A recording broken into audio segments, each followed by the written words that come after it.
Ауаның ластануын қалай тоқтатуға болады?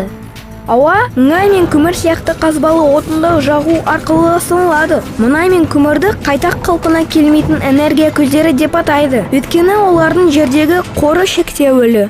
Бірақ бізде басқа энергия бар. Бұл күннің, желдің және судың энергиясы. Біз оны жаңарылатын энергия деп атаймыз. Ол ауаны ластамайды және сарқылмайтын энергия болып саналады. Мысалы, күн өте үлкен энергия шығарады. Бір сағатта күн энергиясын жерге енетін сонша, біз оны бір жылға пайдалана аламыз. Фотопанельдер күн жылынан электр энергиясын өндіру үшін қолданылады. Олар жарықты ұстап, оны электр энергиясына айналдырады.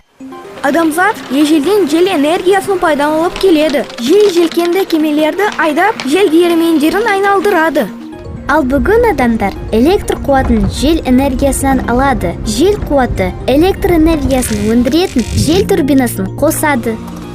Сіз органикалық қалдықтарды энергияға айналдыра аласыз. Ол үшін қалдықтар мен табиғи материалды өңдейтін және биогаз өндіретін биогаз қондырғылары қолданылады. Жасыл энергия зиянды шығарындылары жоқ таза энергия. Ол шексіз және табиғи көздерден жаңартылатын.